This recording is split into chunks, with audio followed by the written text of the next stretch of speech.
நான் அது வீடு வீடாக போய் அரிசி கேட்டு வாங்கிட்டு வரணும். அதில் தான் சமைச்சு அன்னைக்கு அவங்க அந்த அமாவாசை செய்வாங்க. அதில் நான் தான் கடைசின்றதுனால எனக்கு 3 நாமம் போட்டு ஒரு பெரிய சொம்பு கொடுத்து, சரி, நான் போய் வீடு வீடாக போய் வாசலில் நின்று கேட்கும்போது அவங்க ஒரு ஒரு புடி அரிசி கொண்டு வந்து, வருஷத்துக்கு ஒரு முறை ஒரு தோப்புக்கு போய் அங்கே பந்தல் போட்டு 3 செங்கல் வச்சு அந்த இடத்துல ஆடு அல்லாவிட்டா கோழி ஏதாவது அங்கே பலி செலுத்தி அந்த ரத்தத்தில் அந்த சாப்பாடு பிசைஞ்சு அங்கே 3 அதிகாரம் படித்து முடித்த உடனே இவ்வளோ தூரத்தில் நல்லா ஒரு 6 அடி உயரத்தில் ஒரு பிரகாசமான ஒரு நபர் வெள்ளை அங்கி தரிச்சு அப்படி வந்து நிற்கிறாரு. நான் இப்படி புஸ்தகம், உன்னுடைய எதிர்காலத்தில் நீ நிறைய ஊழியம் செய்வ, இப்படிதான் கை விரிச்சு காமி, உனக்கு வகை வகையான நிறைய ஊழியங்கள் இருக்கு, கர்த்தர் அதெல்லாம் எனக்கு சொல்றாரு, தீர்க்க தரிசனமா சொல்றான். எனக்கு அது புரியல. சரியா தான் சொல்றாங்க. அதெல்லாம் சொல்லிட்டு நீ ஜெயிலுக்குள்ள போய் வருகின்ற ஆகஸ்ட் மாதம் 8ஆம் தேதி சனிக்கிழமை காலையில் 9 மணிலேருந்து சாயங்காலம் 5 மணி வரை பரிசுத்தாவின் வரங்கள் பயிற்சி முகாமை நடத்தலான்னு இருக்கேன். இதில் பரிசுத்தாவினுடைய அமர்ந்த மெல்லி சத்தத்தை எப்படி கேட்கறது, எப்படி வரங்களை பெற்றுக்கொள்வது, எப்படி வரங்களை செயல்படுத்துவது என்பதை ப்ராக்டிக்கல் டெமான்ஸ்ட்ரேஷனோடு கற்றுக் கொடுக்கலான்னு இருக்கிறேன்.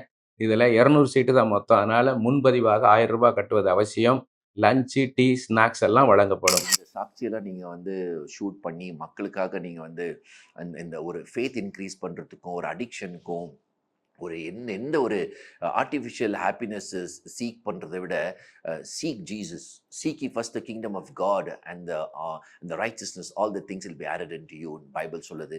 அந்த மாதிரி நீங்கள் வந்து பாஸ்டர் பிரவீன் நீங்கள் ஒரு நல்ல ஒரு காரியம் பண்ணிகிட்ருக்கீங்க. இந்த ஒரு மெசேஜை வந்து எல்லாருக்கும் நீங்கள் வந்து ரீச் பண்ணுறீங்க. God will bless you. Amen. எல்லாம் யூடியூப்பை வச்சு வீட்டில் இருக்காங்க, இன்ஸ்டாகிராம் வச்சு வீட்டில் இருக்காங்க, ஃபேஸ்புக் வச்சு ஈடன் டிவி வந்து அங்கே போய் ரீச் பண்ணுது.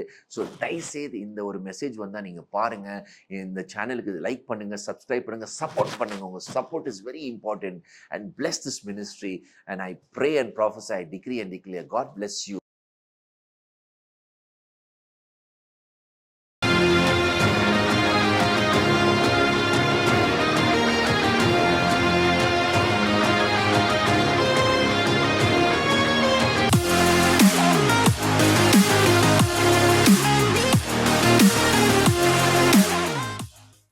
பேசலாம் பாஸ்டர். பேசலாம். நல்லா இருக்கீங்களா? நல்லா இருக்கிறேன்.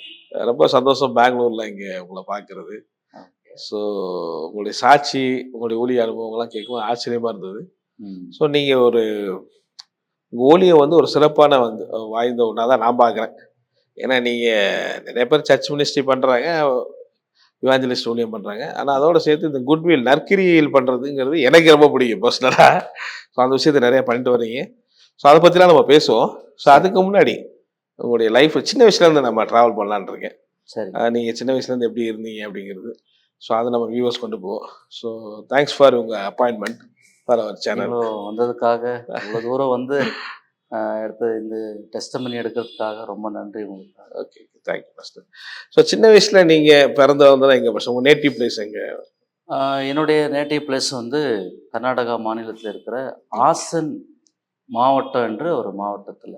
Hassan, okay okay. அங்கே ஒரு அரசைக்கரை அப்படின்ற ஒரு தாலுகா இருக்கு. அங்கதான் நான் பிறந்து வளர்ந்தது, படிச்சது. Okay okay. அந்த ஸோ அம்மா அப்பாலாம் என்ன பண்ணிட்டு இருந்தாங்க? அம்மா வந்து பெங்களூரு, ஓகே. அப்பா வந்து அந்த பகுதியில் இருக்கிறோம். சரி, எங்க உங்க கூட பிறந்தவங்க? மொத்தம் வந்து எனக்கு அக்கா வந்து 4 அக்கா மாறுங்க. சரி, 2 அண்ணன் மாறுங்க. Okay okay. மொத்தம் நாங்கள் 7 பேர். அம்மா அப்பா கடைசி நான். நீங்க தான் கடைசி? நான் தான். அப்போ கடைக்குட்டினா ஒரு பெரிய. ஆமா ஆமா. அது மாதிரி அம்மா அப்பா வந்து கிறிஸ்தவ தெரிஞ்ச குடும்பமா? இல்லை இல்லை, முழுசா அவங்க ஒரு இந்து குடும்பத்தை சார்ந்தவங்க. ஓகே. அவங்களுக்கு ஆண்டவருக்கு அவங்களுக்கு எந்த சம்பந்தமும் இல்லை, அவங்க கேள்விப்பட்டதும் இல்லை. ஓகே. அந்த மாதிரி அவங்க வளர்க்கப்பட்டாங்க. ஸோ இப்போ நீங்கள் சின்ன வயசில் வளரும் போது எப்படி உங்கள் கடவுள் நம்பிக்கைலாம் எப்படி இருந்துச்சு? ஜென்ரலாக கடவுள் நம்பிக்கை, கடவுள் இருக்காரு அப்படி? கடவுள் நம்பிக்கைன்னா இதுக்கெல்லாம் மூல காரணம் எங்கள் அப்பா தான். ஓகே. எங்கள் அப்பா வந்து ரொம்ப பக்தியாக வந்து கடவுளை வணங்குவார். அவரோட சேர்ந்து நாமளும் வணங்குவோம். அவர் கூடவே நம்ம பார்த்துட்டு இருக்கிறதுனால நாங்களும் அதை அப்படியே கற்றுட்டு. நீங்கள் வளர்ந்தீங்க. பொருளாதாரத்தில் எப்படி இருந்தீங்க? குடும்பம்லாம் பொருளாதார ஃபினான்சியல் ரீதியா எப்படி இருந்தது? பொருளாதாரம்னா ரொம்ப ஏழ்மையான ஒரு குடும்பம் தான். ஓ. ஏன்னா எங்க அப்பா ஒண்டி தான் வேலைக்கு போவாரு. ம். எங்க அம்மா கூட வேலைக்கு போனதில்லை. எங்க அப்பா ஒண்டி தான் வேலைக்கு போறதுனால சரி. எங்க ஒரு அந்த மாதிரி ஒரு ஏழ்மையான நிலைமையில தான் நாங்க வளர்த்தோம். நீங்க வளரும் போது தெரிஞ்சதா உங்களுக்கு நம்ம ஒரு நம்ம ஃபேமிலி வந்து ஒரு ஏழ்மையான இதுல தான் இருக்கு ஆமா, அப்படிங்கறத உங்களுக்கு தெரிஞ்சதா அவரு போகும்போதுலாம்? தெரியும். Okay okay. சாப்பாட்டுக்கே வழி இல்லாம அப்படி சொல்லலாமா, இல்ல ஒரு மிடில் கிளாஸ் ஆமா. அப்படிங்கிற சாப்பாட்டுக்கு கூட வழி ரொம்ப இல்லாம ஒரு தான்? கடினமான ஒரு காலகட்டத்துல தான் ஓகே நாங்கெல்லாம் ஓகே. ஸோ வளர்க்கப்பட்டோம். அங்க உங்களுக்கு சொந்த வீடு அந்த மாதிரிலாம் இருந்ததா? சொந்த இல்லைங்க, அங்க கூட எதுவும் எங்களுக்கு இல்லை. சொந்த வீடு, நிலம், தோட்டம் எதுவுமே கிடையாது. எதுவும் கிடையாது. Okay okay. ஸோ அப்படியே வளர்ந்து வர்றீங்க. படிப்புலாம் எப்படி இருந்துச்சு உங்களுக்கு? படிப்பு வந்து அந்த மாவட்டத்துல தான் 6ஆம் கிளாஸ் வரைக்கும் அங்க படித்தேன். Oh oh okay. 7வது படிக்கும்போது தான் ஷிவமோகான்னு ஒரு மாவட்டம் இருக்கு. சுமாகா. ஷிவமோகா. Okay okay. அந்த மாவட்டத்துல பத்ராவத்தின்னு ஒரு தாலுகா இருக்கு. சரி. 7வது படிக்கிறதுக்காக என்னை அங்க கொண்டு போனாங்க. ஓ. அங்க வந்து எங்க அக்காங்களுக்கு 2 பேர் கல்யாணம் பண்ணியிருந்தாங்க. ம். அதுக்காக என்னை அங்க வந்து படிக்கிறதுக்காக ஓ கொண்டு போனாங்க. ஸோ மூத்தவங்களுக்கு கல்யாணம் அங்க 2 marriage. பேர் ஆயிருக்கும் போது அங்க அந்த பகுதியில தான் அவங்களை கொடுத்துருந்தாங்க. Okay okay. அங்க நான் 7வது படிக்கிறதுக்காக அங்க பத்ராவதிக்கு அங்க போறீங்க. அங்க போனேன். உங்க கேரக்டர் சின்ன வயசுல என்ன மாதிரி? உங்க கேரக்டர் ரொம்ப சைலண்டான, இப்ப ரொம்ப சைலண்டா இருக்கிறீங்க. சைலண்டா கேரக்டர் தானா இல்ல உங்களுக்கு? வீட்டிலேயே எனக்கு தான் ரொம்ப அதிகமா கோவம் வரும். ஓ அப்படியா? ஓ மூக்கு ஓகே மேலேயே ஓகே. கோவம். எதை வீட்டுல சொல்லுவாங்க, அவங்க சொல்லும் போது தான் எனக்கு தெரியும். எங்க குடும்பத்தோடைய கொஞ்சம் பின்னணியை சொல்லணும்னு நான் ஓகே ஆசைப்படுறேன். ஓகே சொல்லுங்க. அதாவது 2 குடும்பத்துல சேர்ந்து, அதாவது எங்க அப்பா குடும்பம், ம். என்னுடைய அம்மாவுடைய குடும்பம் 2மே இந்து குடும்பத்தை சார்ந்தவங்க. சரி. யாருமே ரட்சிக்கப்பட்ட அனுபவமோ கிறிஸ்தவ குடும்பத்துல யாருமே சரி. இல்லை. ஓகே. இவங்களுக்கு யாரும் வந்து நற்செய்தியும் சொல்லலை. ம். அப்படியாக இருந்த போது எங்க ம். அப்பா ரொம்ப பக்தியா இருந்தாரு. அவர் வந்து எங்களையும் அப்படியே பக்தியில ம். வளர்த்தார். ம். சின்ன வயசுல இருந்தே நாங்க பார்த்தது. ம். குறிப்பாக சாப்பாட்டுக்கு வழி இல்லைன்னு சொன்னாலும் ம். வீட்டுல எல்லா பண்டிகையும் தவறாம செய்வாங்க.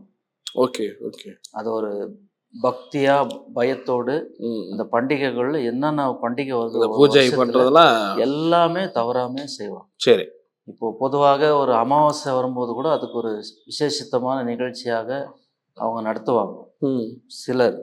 சரி. ஆனா எங்க வீட்டுல ம். எல்லா மாதத்துல வர அமாவாசையும் விசேஷமா கொண்டாடுவோம். ம். அதுல குறிப்பா ம்.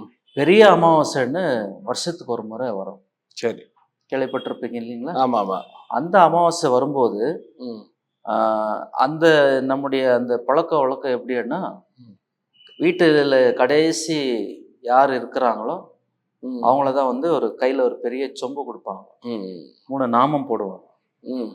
அது வீடு வீடா போய் அரிசி கேட்டு வாங்கிட்டு வரணும். ம். அதில் தான் சமைச்சு அன்னைக்கு அவங்க ம். அந்த அமாவாசை செய்வாங்க. ம். அதில் நான் தான் கடைசின்றதுனால எனக்கு 3 நாமம் போட்டு ம். ஒரு பெரிய சொம்பு கொடுத்து சரி. நான் போய் வீடு வீடா போய் ம். வாசல்ல நின்று கேட்கும்போது அவங்க ஒரு ஒரு புடி அரிசி கொண்டு வந்து கொடுப்பாங்க. ம். அது நிரம்பின உடனே நான் வீட்டுக்கு கொண்டு வருவேன். சரி. அதில் சமைச்சு தான் வீட்டில் அன்னைக்கு அமாவாசை கொண்டு வருவேன். Okay okay. இது வந்து ஒவ்வொரு வருஷமும் எனக்கு வழக்கமா. ம். நான் 10th படிக்கிற வரைக்கும் வருஷத்துக்கு ஒரு முறை 3 நாமம் போட்டு தான் இருப்பேன். ஓ அப்படியா? அப்படிதான் எனக்கு. ஏன்னா எங்க அப்பா அப்படி எங்களுக்கு பக்தியில வளர்த்துட்டாரு. ஸ்கூலுக்கே நாம மட்டும் தான் போவீங்களா? அந்த அமாவாசை ஸ்பெஷலா குறிப்பா அந்த சரி. பெரிய அன்னைக்கு அமாவாசை மட்டும். வரும்போது ஓகே ஓகே. அந்த நாமத்தோட தான் நான் ஸ்கூலுக்கு போவேன். நீங்க ஆண்டவரை பத்தி கேள்விப்பட்டிருந்தீங்களா? இல்ல, ஆண்டவர் எதுவுமே தெரியாது. கேள்விப்படல. அடுத்தது எங்களுடைய குல தெய்வம் வந்து எங்க அப்பா குடும்பத்துல இருந்து குல தெய்வம் வந்து ரத்த காட்டேரியும் அப்படின்னு ஒரு கடவுளை நாங்க எங்க அப்பா வணங்குவாரு. அது நாங்க குடும்பமா அதை செய்வோம். ஓ அதாவது மொத்தம் நாங்க 7 பேரு, அப்பா அம்மா 9 பேரு. சரி. வருஷத்துக்கு ஒரு முறை ஒரு தோப்புக்கு போய் ம். அங்க பந்தல் போட்டு ம். 3 செங்கல் வச்சு ம். அந்த இடத்துல ஆடு அல்ல விட்டா கோழி ம். ஏதாவது அங்க பலி செலுத்தி அந்த ரத்தத்துல அந்த சாப்பாடு பிசைஞ்சு அங்க எரிச்சு அந்த பூஜை புனஸ்காரம் எல்லாம் செய்து ம். சமைச்சு சாப்பிட்டுட்டு வீட்டுக்கு சாயங்காலம் தான் நாங்க வருவோம். ம். இது வருஷத்துக்கு ஒரு முறை ம். தொடர்ந்து நாங்க செஞ்சுட்டு இருந்தோம். சரி சரி சரி. ஓகே. ஏதாவது ஒரு நல்லது, ம். ஒரு கல்யாணம், ஒரு சாவு ஆயிடுச்சு வீட்டுல, ம். நல்ல காரியம் கெட்ட காரியம் எது நடந்தாலும் இந்த ஒரு வழக்கத்தை எங்கள் அப்பா செஞ்சுட்டு இருந்தார். நாங்கள் சின்ன வயசுலேருந்து அதை நாங்கள் கூட இருந்து பார்த்து பழகணும். அப்படி செஞ்சுட்டு அப்படி இருந்தது. அடுத்து இன்னைக்கு இந்த இரத்த காட்டேரிக்காக நாங்கள் வெளியே தோப்புக்கு போவோம். சரி. வீடு விட்டு வெளியே போவோம். மறுநாள் வீட்டிலேயே ஒரு விசேஷத்தை பூஜை செய்வோம். அது சுருட்டு, இந்த விஸ்கி, பிராந்தி, புது சட்டை, ஆடு சமைக்கிற அந்த சாப்பாடெல்லாம் வச்சு படைச்சி அதில் எங்களுக்கு ஈடுபாடு படுத்துவாங்க. இப்படிதான் நாங்கள் குலதெய்வத்தை வணங்கிட்டு இருந்தோம். ஓகே. எங்கள் ஊருக்கு நடுவில் நாங்கள் இருந்தது சுற்றி நிறைய கிராமம், கிட்டத்தட்ட ஒரு 10-12 கிராமம். இந்த 10-12 கிராமத்துலேயும் வருஷத்துக்கு ஒரு முறை பெரிய ஒரு திருவிழா செய்வாங்க. பெரிய அந்த அந்த கிராமத்தில் இருக்கிற குறிப்பிட்ட அந்த கோயிலுடைய திருவிழா. அது செய்யும்போது நாங்கள் தவறாமல் எல்லா கிராமத்துக்கும் அந்த அந்த இதுக்காக நாங்கள் போயிட்டு இருந்தோம். தீ மிதிக்கிற காரியத்தை எங்கள் ஊரில் செய்வாங்க ஒரு குறிப்பிட்ட ஒரு கோயிலில். சரி. அந்த தீ மிதிக்கிறத அந்த விழாவில் நாங்கள் போய் அந்த மெயின் முக்கியமாக அந்த பூசாரி அது தீ மிதிப்பார். அவருக்கு அடுத்தது நாங்கள் பின்னாடி போவோம், தீ மிதிச்சு அந்த விழாவை கொண்டாடுவோம். சரி. அடுத்தது நாங்கள் இருந்த அந்த ஊர் பகுதியில் இந்த பொங்கல் பண்டிகைன்னு நம்ம சொல்கிறோம் இல்லைங்களா? சரி. ஜனவரி 14ஆம் தேதி. அந்த 14ஆம் தேதி தொடங்குறதுக்கு முன்னாடி கிட்டத்தட்ட ஒரு 30 நாள் எங்கள் ஊரில் இருக்கிற அத்தனை கோயில்லையும் அதிகாலை 4 மணிக்கு விசேஷ பூஜை வைப்பாங்க. அந்த 30 நாள் முடியும் போது தான் அந்த பொங்கலுடைய அந்த விழா, அந்த பண்டிகை தொடங்கும். நாங்கள் என்ன செய்வோம், நாங்கள் ஸ்கூலுக்கு போகிறதுனால காலையிலே 4 மணிக்கு எழுந்துட்டு எல்லா கோயிலுக்கும் காலையிலே போயிட்டு வந்துடுவோம். வேறு விசேஷித்த பூஜைன்றதுனால எல்லா கோயிலுக்கும் காலையிலே போயிடுவோம். டெய்லி 30 நாள் தொடாது. டிஸ்டன்ஸ் அதிகமா இருக்குமா, தூரங்களா இல்ல பக்கத்துல? அதான் நடந்து போற அளவுக்கு இருக்கும்.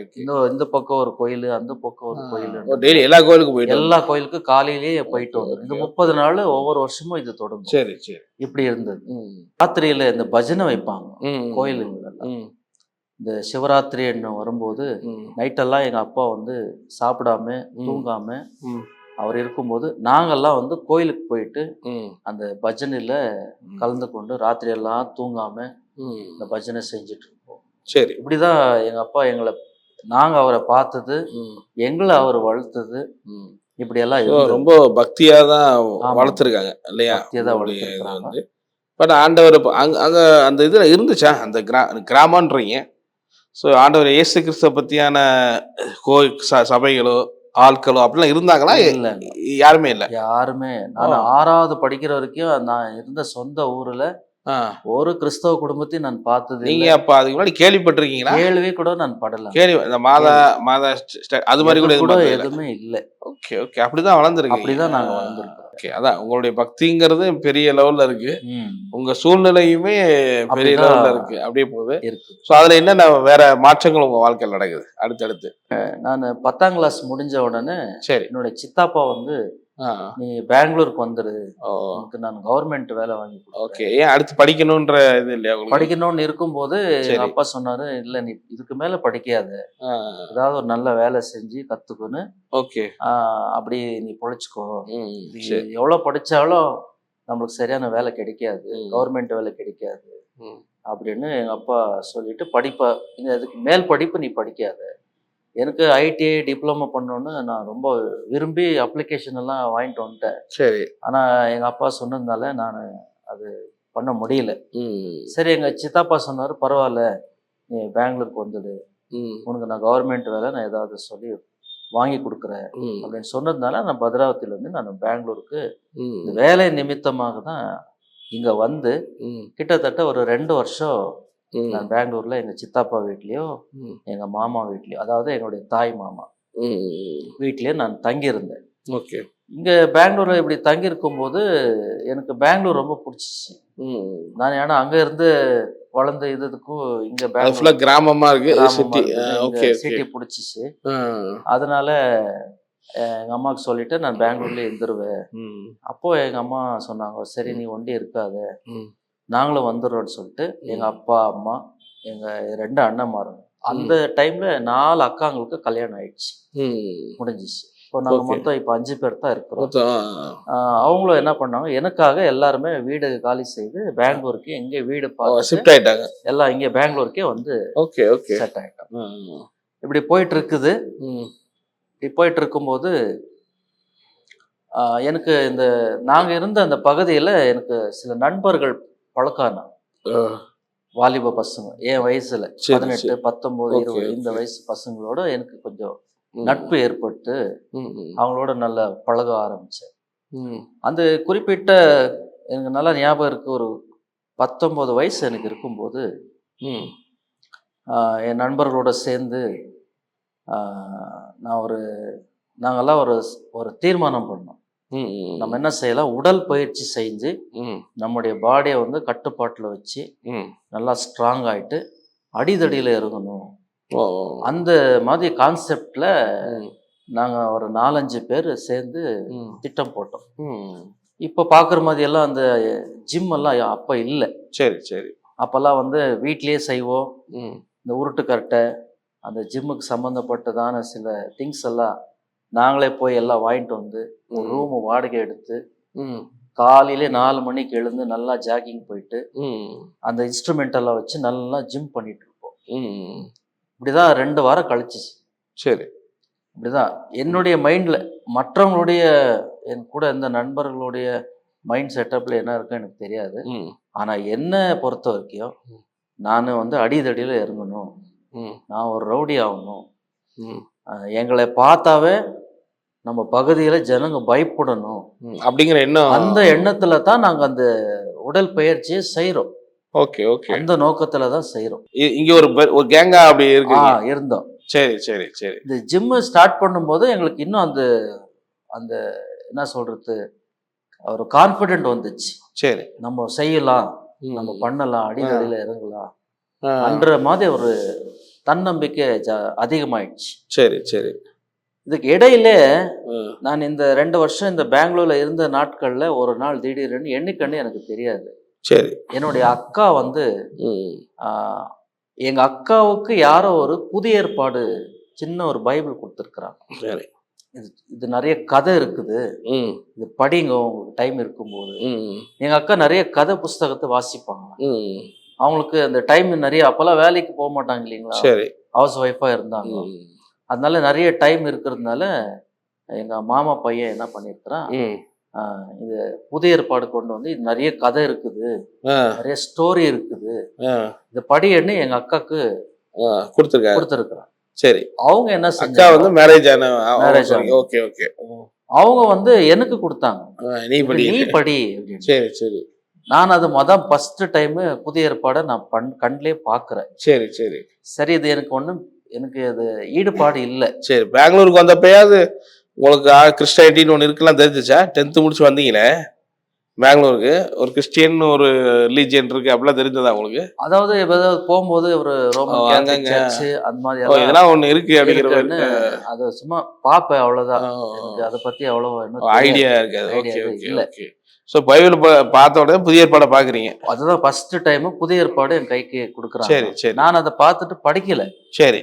நான் எடுத்து என்ன பண்றேன், ஒரு கபோர்டில் மேலே எங்கேயோ வச்சு விட்டுறேன். இதுக்கப்புறம் தான் இந்த ஜிம்முக்கு போறது இதெல்லாம் பண்ணிட்டு இருக்கிறேன். சரி. குறிப்பா ஒரு 2 வாரம் நல்லா ஜிம் பண்ணிட்டு பாடியெல்லாம் கொஞ்சம் ஸ்ட்ராங் ஆன உடனே ஒரு நல்ல ஒரு தன்னம்பிக்கையோட நம்ம அது உடல் பறிச்சு போயிட்டு இருக்குது. ஒரு நாள் இப்படிதான் காலையில 7 மணிக்கு வீட்டுக்கு வந்தேன். சரி. அம்மா வந்து பின்னாடி கிச்சன்ல சமைக்கிறாங்க. அப்பா 2 அண்ணாங்க வந்து நடு ஹாலில் படுத்திருக்கிறாங்க. வராண்ட முன் பகுதியில நான் டீ குடிச்சு அங்க உட்காந்துருக்கிறேன். காலையில 7 மணி. சரி. அப்படி அந்த டீ குடிச்சு முடிஞ்ச உடனே திடீர்னு எனக்கு ஞாபகம் வருது, அக்கா ஏதோ ஒரு புஸ்தகம் கொடுத்தாங்களே, அது என்ன புஸ்தகம், அது எடுக்கலாமே, அது என்னதான் இருக்கு படிக்கலாமே அப்படின்ற அந்த எனக்கு அந்த தாட்ஸ் வருது, எண்ணங்கள் வருது. Okay okay. நான் எங்க வச்சேன்னு எனக்கு தெரியாது. சரி. போய் ஒரு 10 நிமிஷம் எல்லா கபோர்டு அது இது எந்த இடம்லாம் தேடி பார்க்குறேன். ஆ கடைசியில் அந்த புதிய ஏற்பாடு என் கைக்கு கிடைச்சிச்சு. சரி. கிடைக்கும்போது நான் எங்கேருந்து படிக்கணும்னு எது எனக்கு தெரியாது இருக்கிறதுனால எடுத்து இப்படி இப்படி திறந்தேன். இப்படி திறந்து பார்த்த உடனே அது கன்னட மொழியில தான் எழுதப்பட்டிருக்கு. சரி. ஏன்னா நாங்கள் படித்தது கன்னடா மொழியில், கன்னடா லாங்குவேஜ். இப்படியே இப்படி திறந்து பார்த்த உடனே மத்த எழுதின சுவிசேஷம் 5ஆம் அதிகாரம் தான் முதல் என் கண்ணுக்கு பட்டது. சரி. அப்படியே வாசிக்க ஆரம்பிச்சு. 5ஆம் அதிகாரம் படிச்சு முடிச்ச உடனே தொடர்ச்சியா 6ஆம் அதிகாரம் படிச்சேன். அது படிக்க படிக்க எனக்கு ரொம்ப நல்லா இருக்குது அப்படின்னு தொடர்ந்து 7ஆம் அதிகாரம் படிச்சேன். இந்த 3 அதிகாரம் படிச்சு முடிச்ச உடனே திடீரென்னு ஒரு எவ்வளவு தூரத்துல 6 அடி உயரத்துல ஒருத்தர் பிரகாசமா ஒருத்தர் வந்து நிக்கிறார். நான் இது வரைக்கும் யாரு ஏதோ ரூம்ல படிச்சீங்களா? நீ படிச்சிட்டு இருக்கிறது ஒரு ரூம்லயா? வராண்டாவில் முன்பகுதியில் நடுவுல அப்பாவும் அண்ணாங்கும் தூங்கிட்டு இருக்கிறாங்க. சரி. பின்பகுதியில கிச்சன், பின்னாடி அம்மா வந்து கிச்சன்ல சமைக்கிறாங்க. சரி சரி. நானு முன்பகுதியில வராண்டாவில் சம்பவம் நடக்குது. இது வீட்டுல இருக்கிறவங்க யாருக்குமே எதுவுமே தெரியாது. நீங்க சும்மா ஏதோ ஒன்று படிக்கிறீங்க, ஏதோ படிக்கணும்னு அந்த எண்ணம் வந்ததுனால தேடி அது படிச்சு அந்த 3 அதிகாரம் படிச்சு முடிச்ச உடனே இவ்வளவு தூரத்துல நல்ல ஒரு 6 அடி உயரத்துல ஒரு பிரகாசமான ஒரு நபர் வெள்ளை அங்கி தரிச்சு அப்படி வந்து நிக்கிறாரு. நான் இப்படி புஸ்தகம் வச்சுட்டு இருக்கிறேன். என்ன இந்த சைடு அந்த அந்த கண் பார்வையில எனக்கு கிளீனா தெரியுது. ஆனா இப்படி தூக்கி தலை நிமிர்ந்து என்னால பார்க்க என்னால முடியல. அவ்வளோ ஒரு பிரகாசம், ஏதோ ஒரு ஒரு நெருப்பு வந்து நிக்கிற மாதிரியும். அதனால உங்களுக்கு அதை பார்த்தோன்னே பயமா முடியல. இல்ல நீங்க பாக்குற பிசிக்கலா பாத்தீங்களா இல்ல ஒரு விஷனாவே? நீங்க பிசிக்கலாவே தாங்க அப்படியே வந்து நிக்கிறது. அந்த லைட் மாதிரி உங்களுக்கு தெரியுது. தெரியுது. ஆனா அந்த ஒரு பயம் வந்திருக்கணுமே, அப்படி வரலையா உங்களுக்கு? பயம்னு சொல்றதை விட எனக்கு அந்த நிமிர்ந்து யாருன்னு பார்க்க முடியாத அந்த பயம் இருந்தது. Okay okay okay. முடியல. அந்த பயத்தினால என்னால தலை நிமிர்ந்து இது யாரு அன்ற அளவுக்கு என்னால முடியல. தலை குனிந்து அப்படியே அந்த சைடு பார்வையிலே எனக்கு கிளியரா 6 அடி உயரத்துல அப்படி கம்பீரமா ஒருத்தர் பயங்கரமா ரொம்ப பிரகாசமா அப்படி 6 அடி உயரத்துல அப்படியே நிக்கிறாரு. அந்த பிரகாச ரூபத்துல நான் அப்படியே அந்த புதிய ஏற்பாடு வச்சு அந்த சைட்ல அப்படியே பார்த்துட்டே இருக்கிறேன். திடீரென்னு ஒரு சத்தம் வருது. நீ படிக்கிறியே, இது உனக்கு புரியுதா அப்படின்னு ஒரு சத்தம் கேக்குது. நான் அதுக்கு எதுவுமே பதில் சொல்லல, எனக்கு தெரியல. நான் அமைதியா அப்படியே இருக்கிறேன். ஆனா அந்த சைடு பார்வையில அப்படியே அப்படியே 6 அடி உயரத்துல அப்படியே நிக்கிறது. 2வது ஒரு கேள்வி, நீ இது படிச்சுட்டு இருக்கிறியே, இதுக்கும் வாழ்க்கைக்கு ஏதாவது சம்பந்தம் இருக்கா அப்படின்னு 2வது கேள்வி. அதுக்கும் என்னால பதில் சொல்லல. தலை குனிஞ்சு அப்படியே அந்த புதிய ஏற்பாடு தான் பார்த்துட்டு இருக்கிற. 3வது ஒரு சத்தம், நீ எடுத்திருக்கிற முடிவு அப்படியே நீ போகணும்னு நினைச்சேன்னா கண்டிப்பா நீ ஜெயிலுக்கு போவ, கடைசியில நீ நரகத்துக்கு போவ அப்படின்னு 3வது அந்த சத்தத்தை நான் கேட்டேன். அது கேட்ட உடனே ஒரு பெரிய ஒரு 6 அடி 7 அடி ஈட்டி எடுத்து என் நெஞ்சில குத்தன மாதிரி ஒரு அனுபவம். திடீரென்னு யாரோ எடுத்து நெஞ்சில குத்தன மாதிரி அந்த அனுபவம் வந்த உடனே ஒரு 1/2 மணி நேரம் தேம்பி தேம்பி அழுகுற. எனக்கே அறியாம அவள் அழுகையா வருது. அப்போ நானே வந்து அதை உணர்ந்து, ஐயோ நான் பாவி, நான் பாவி, நான் பாவி அப்படின்னு நானே அறிக்கை பண்ண ஆரம்பிச்சிட்டேன். இப்படி அறிக்கை பண்ணிட்டே இருக்கிற 1/2 மணி நேரம் அழுதுட்டே இருக்கிற. 1/2 மணி நேரத்துக்கு பிறகு ஏதோ ஒரு தெய்வீக ஒரு சமாதானம் அப்படியே உள்ளத்துல நிரம்புது. என்னுடைய சரீரத்துல ஒரு மாற்றம் தெரியுது, அங்க சூழ்நிலத்துல ஒரு மாற்றம் தெரியுது. ஏதோ ஒரு வித்தியாசம், என் ஆவியில ஒரு வித்தியாசம், என்னுடைய என் பார்வையில ஒரு வித்தியாசம். ஆமா, நீங்க ஆண்டவரே பார்த்ததுனால அந்த ஆ. ஒரு இது. Okay okay. எல்லாமே அதுக்கு ஒரு புதுசா தெரியுது.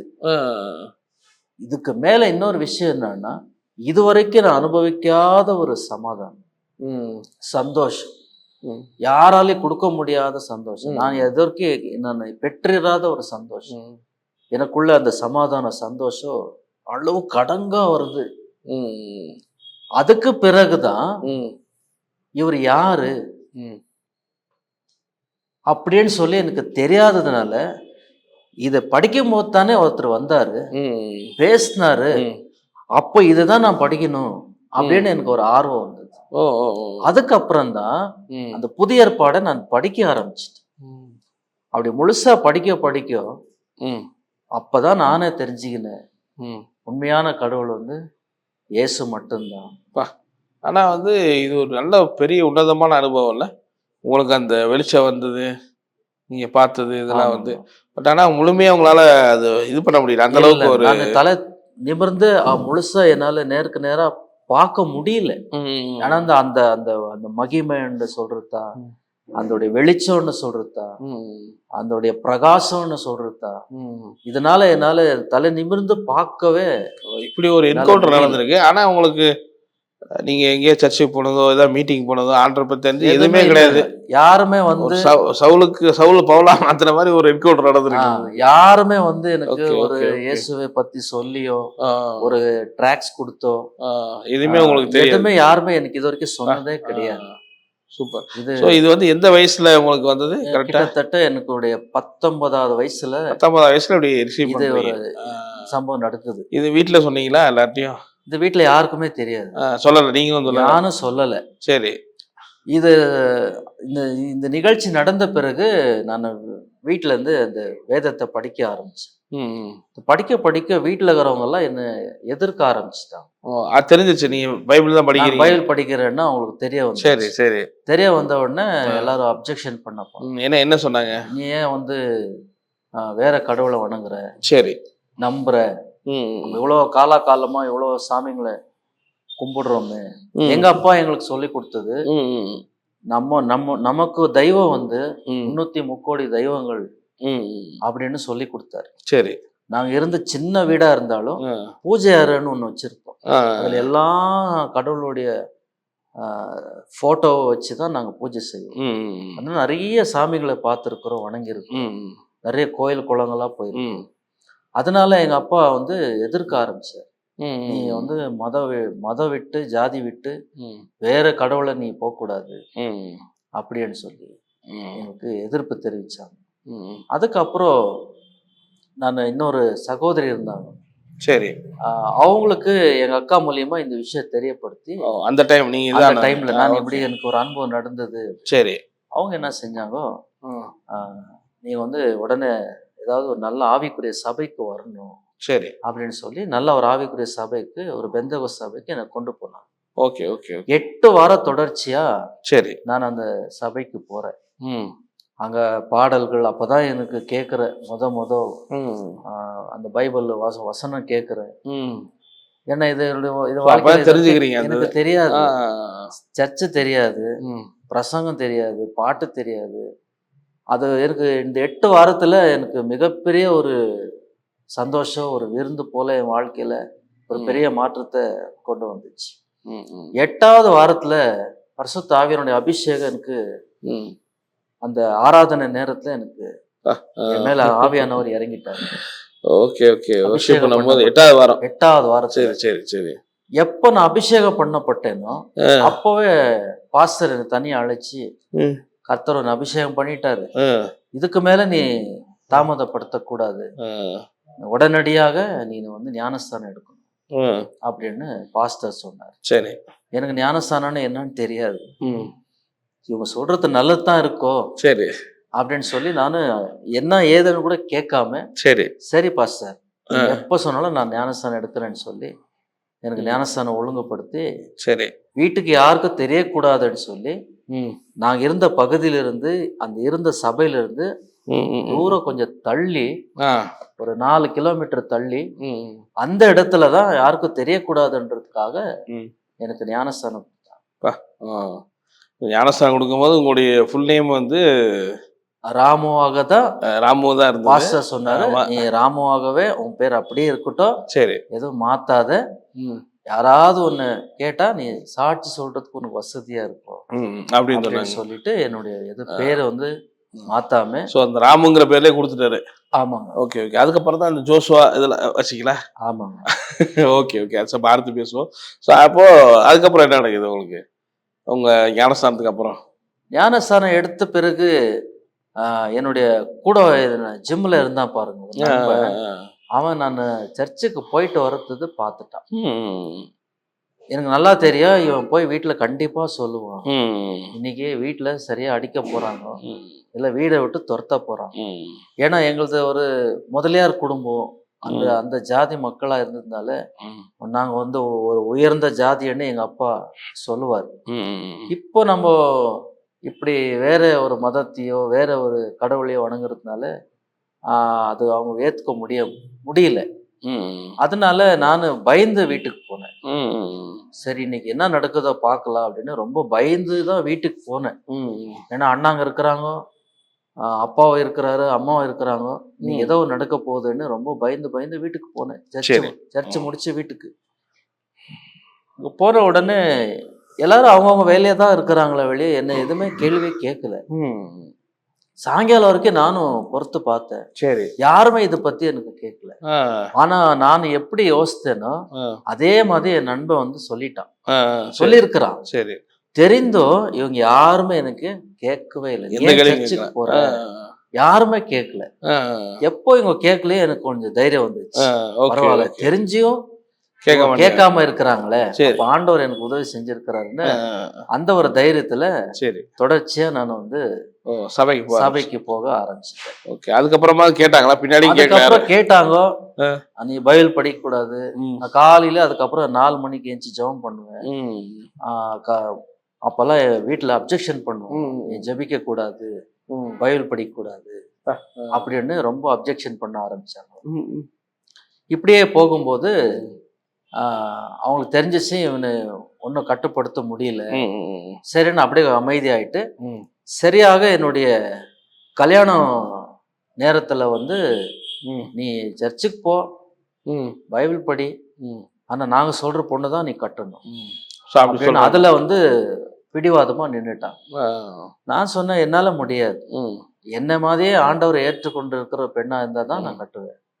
சொந்தத்திலயோ புது சம்பந்தமோ நான் அந்த மாதிரி கல்யாணம் பண்ண மாட்டேன்னு நான் அப்படியே இருந்தபோது எனக்கு தெரியாம ஒரு பெரிய ஒரு மந்திரவாதி கிட்ட போயிருக்கிறான்.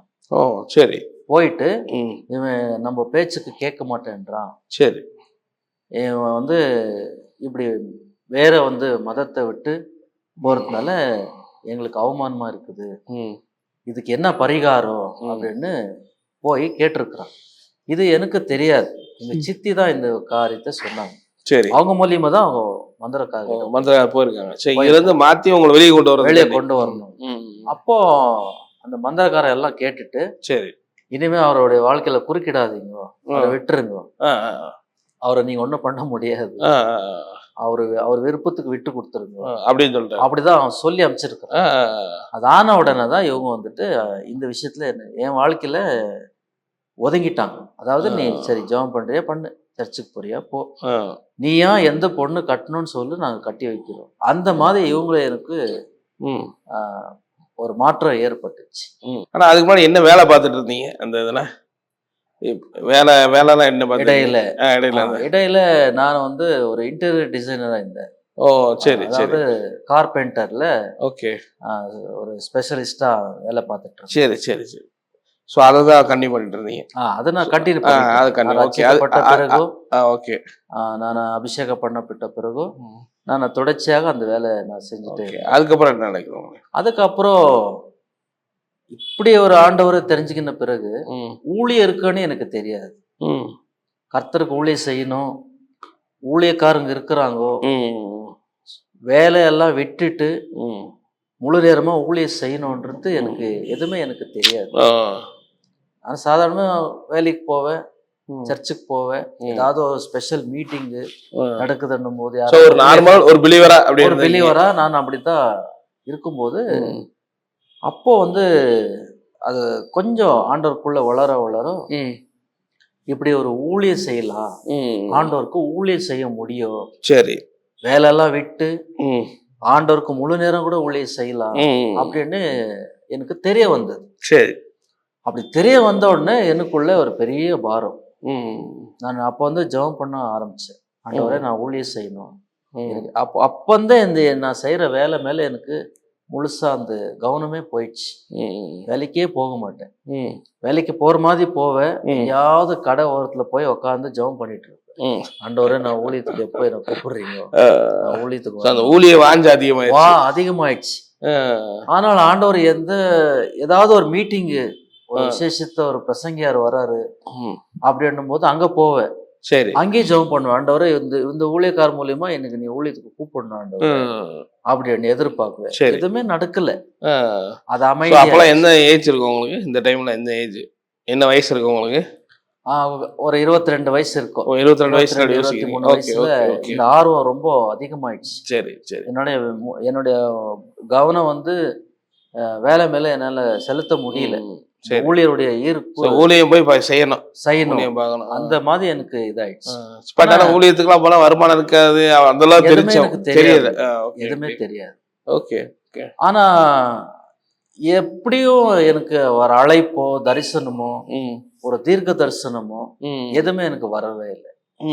அதோட நான் அமைதியாயிட்டு சரி நம்ம வேலை செஞ்சுட்டு நம்ம ஆண்டவருக்கு என்ன செய்யலாம் அப்படின்ற முடிவுல அப்படி இருக்கும்போது தான் ஜபம் அந்த ஒரு டீம்ல நாங்க சேர்ந்து தேசத்துக்காக ஜபம் பண்ண ஸ்டார்ட் பண்ணோம். சரி. அந்த ஜபத்தினுடைய விளைவு நிறைய வீடுங்களுக்கு எங்களை கூப்பிட்டாங்க. இந்த வீட்டுல வந்து ஜெபம் பண்ணுங்க, இந்த வீட்டுல பிசாசு பிடிச்சிருக்குது, இந்த வீட்டுல இவங்க மந்திரத்தால கட்டப்பட்டிருக்கிறாங்க, இவங்க வியாதியா இருக்கிறாங்க அன்ற வீடுகளுக்கெல்லாம் எங்களை வீடு ஜெபத்துக்கு கொண்டு போனாங்க. சரி. ஊழியம்னா அதுதான் ஊழியமே ஆரம்பம். இப்படிதான் ஊழியம் ஆரம்பம். சரி சரி சரி. இப்படி இருக்கும்போது 2006 வருஷத்துல ஒரு சகோதரர் வந்து ஒரு சகோதரி வீட்டுக்கு போனோம், ஊழியக்காரர் இருக்கிறாங்க, வீட்டுக்கு போனோம், நீங்க வாங்க அப்படின்னு சொல்லி கொண்டு போனோம்.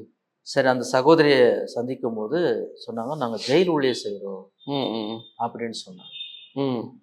எனக்கு ரொம்ப ஆச்சரியமா இருந்தது. ஏன்னா நான் ஜெயிலே பார்த்தது இல்லை, சிறைச்சாலே நான் பார்க்கல.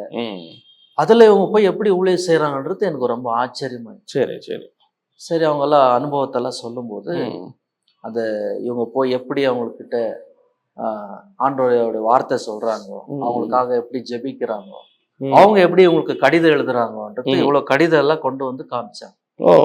இதெல்லாம் பார்த்துட்டு எனக்கு ரொம்ப ஆச்சரியமா இருந்தது. கடைசியில ஜெபம் பண்ணலாம் அப்படின்னு சொன்னாங்க.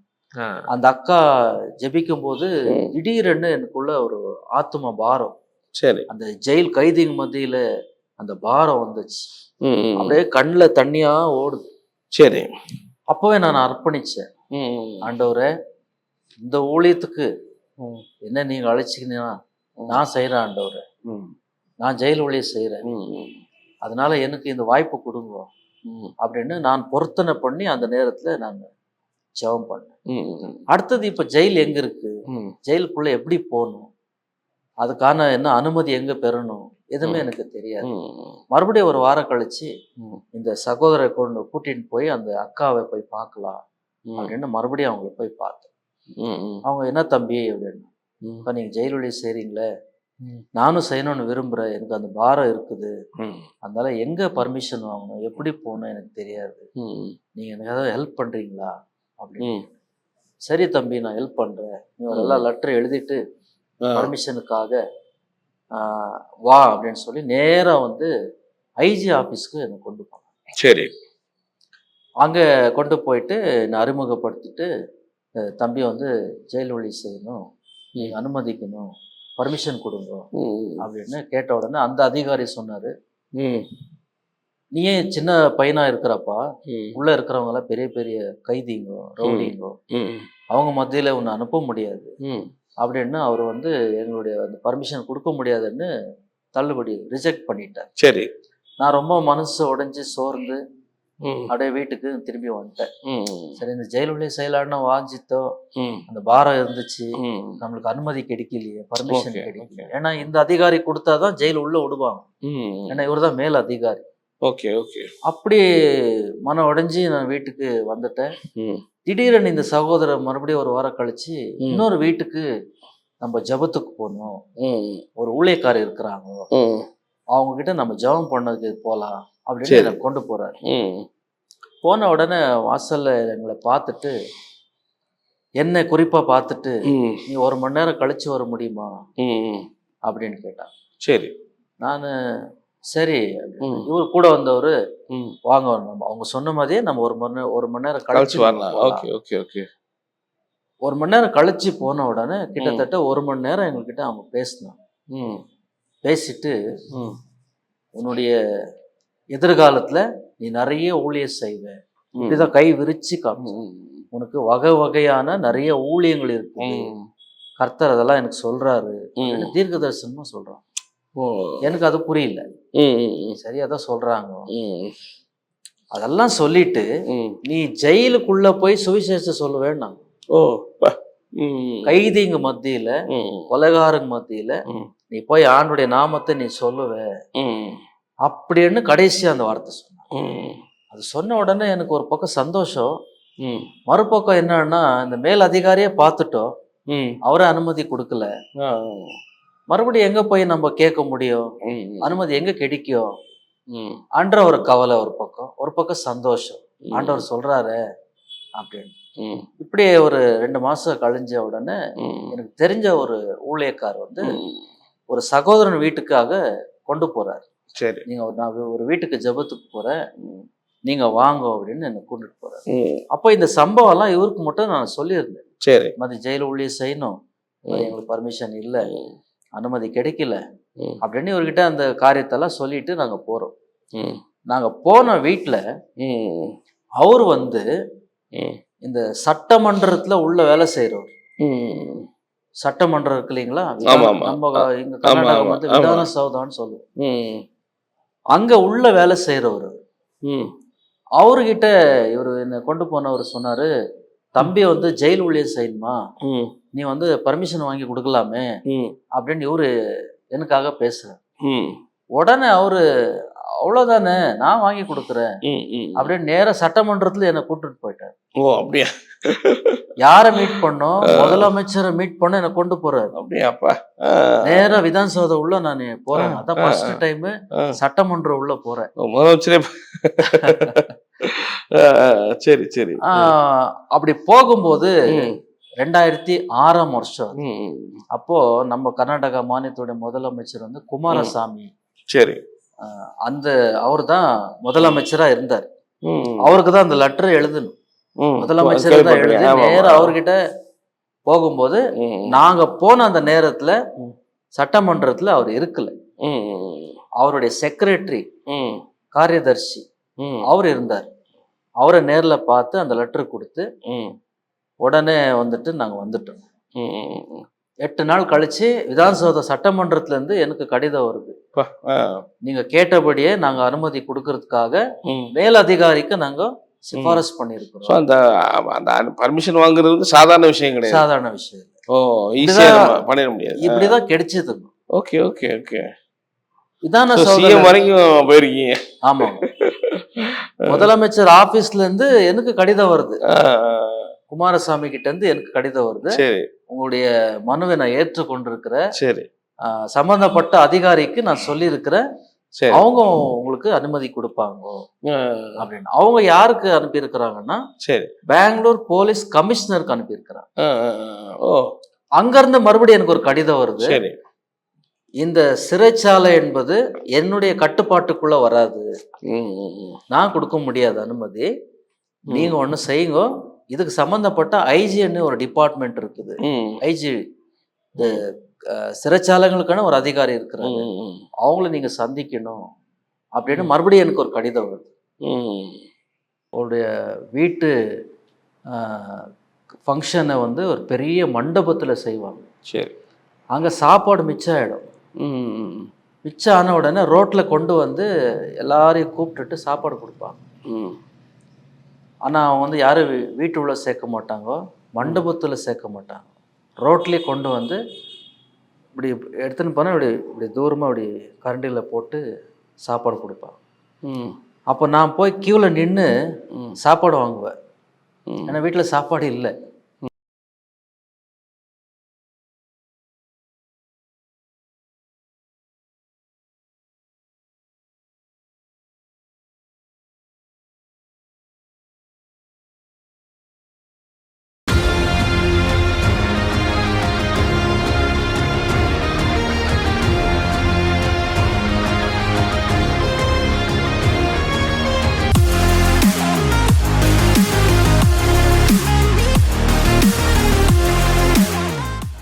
ஸோ அப்போ அலைன்ஸ் பார்த்துட்டே இருக்கிறீங்க இல்லையா?